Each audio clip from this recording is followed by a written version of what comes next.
The year is 2008. You have recently seen the Clone Wars movie in theaters and are certain that it will live on as one of the greatest pieces of Star Wars media ever produced. You are now in Toys R Us and are entering its legendary LEGO aisle. You head over to the Star Wars section of the aisle and are instantly amazed by the wide variety of Clone Wars sets. You think to yourself, wow, if I had all these sets, I could make the ultimate Clone Wars battle, with large armies of clones and droids. In the modern day, this inspiring aspiration is no longer possible. My name is Brick Bounty, and today, we'll be talking about the lost art of LEGO Star Wars army building. The term army building has become somewhat infamous in the online LEGO Star Wars community. The ever-increasing price of battle packs, coupled with the necessity of purchasing more than one copy to form a decent-sized battalion, has caused many individuals to simply accept that their dreams of amassing a large clone army are unrealistic. But it didn't used to be that way. Let me explain or remind you of just how effective and fair army building used to be. As I alluded to earlier, the example I'll be using to illustrate this lost art is the original Clone Wars waves of sets. Including polybags, these waves consisted of 31 unique Clone Wars sets, including many well-regarded models, like the Republic Attack Shuttle, Pirate Tank, and, impressively, the best Separatist AAT we have received to date. Of these 31 sets, 12 included clone troopers, and not just regular Phase 1 clone troopers, as Rex, Cody, Fox, clone gunners, clone pilots, Senate commandos, and even jetpack troopers made set appearances.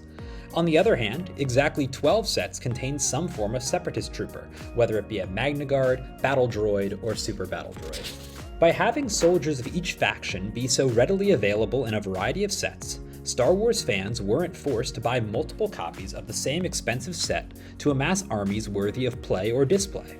Instead, occasionally purchasing sets over time helped individuals to naturally build armies.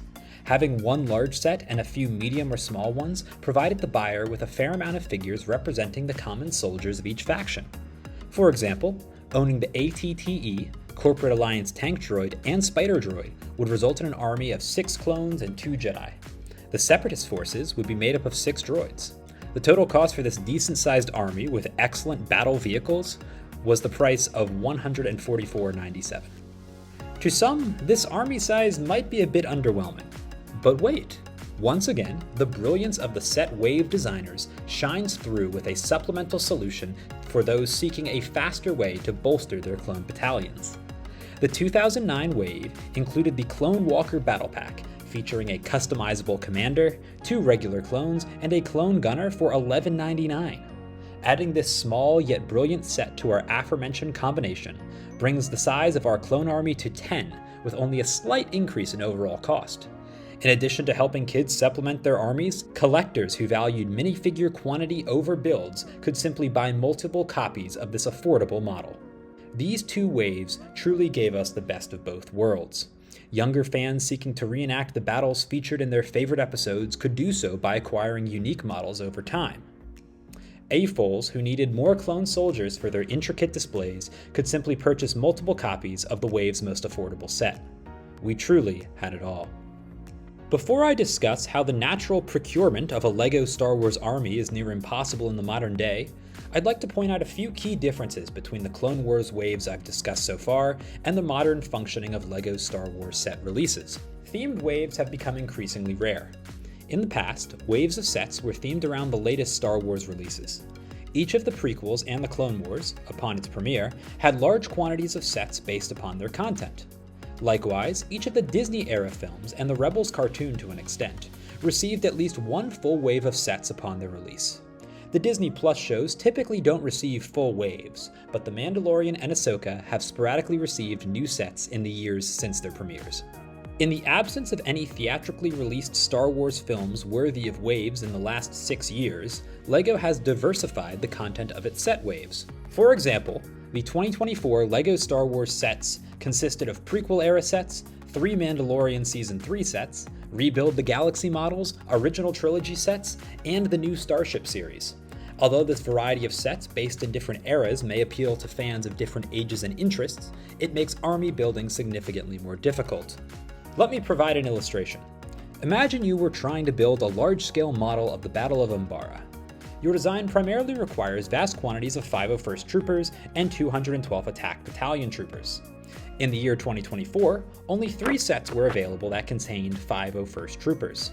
The $30 Bark Speeder Escape from the Mandalorian contains 2 troopers, the $45 Advent Calendar contains 1 trooper, and the $20 Battle Pack from the previous year contains 4 Specialist Troopers. The legendary 501st Battle Pack isn't a reasonable avenue for army building at this point, as it is only available at a higher price from eBay sellers. The Advent Calendar isn't a reasonable avenue either, as it only contains 1 trooper, and the Battle Pack contains only Specialists with no standard soldiers. By process of elimination, the best option for army building is the Bark Speeder, which entails significant costs. Someone solely seeking the troopers will unintentionally end up building an army of Grogus and Kelleran Becks to accompany their 501st Legion. This situation has worsened in the most recent wave. It is unrealistic to buy multiple copies of the Juggernaut or Star Corps Battle Pack due to their prices. Of course, these sets are the only ones containing their respective soldiers, giving collectors no other option to amass their armies. But wait, one may say, LEGO has experimented with Star Wars waves consisting of different eras in the past. The takeaway should be that LEGO needs fully themed waves to make army building more feasible. I disagree and propose an alternative solution that is rooted in a similar era of LEGO Star Wars, 2011 through 2014. I believe that the best way to return to natural army building that doesn't require purchasing the same set repeatedly is to reintroduce mini-waves. Mini-waves are small parts of a year's set lineup that all originate from the same scene or battle. A perfect example of this is the 2013 sets relating to the Battle of Geonosis from Attack of the Clones. Of the 44 sets and polybags released that year, only 9 were related to the finale of Attack of the Clones.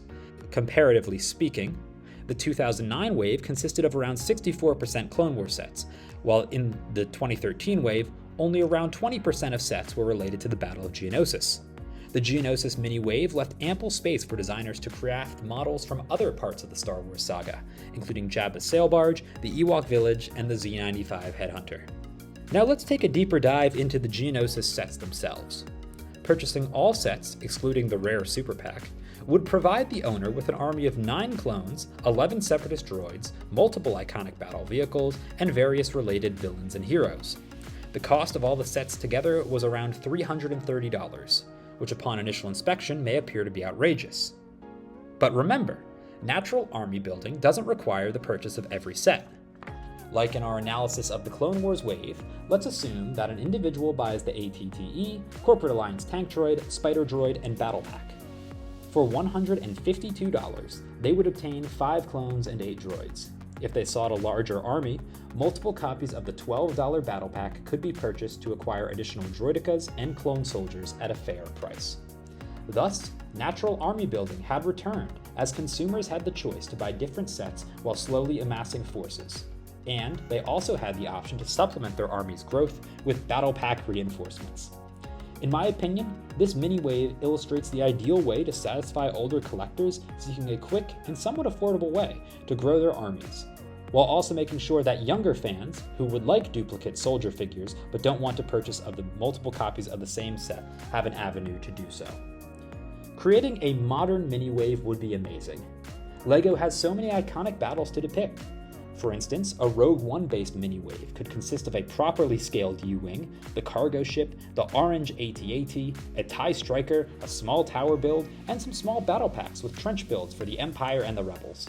By including just 1 or 2 Rebels or Imperial forces, ideally both, in each set, one could naturally amass sufficient numbers of minifigures for both sides to battle one another.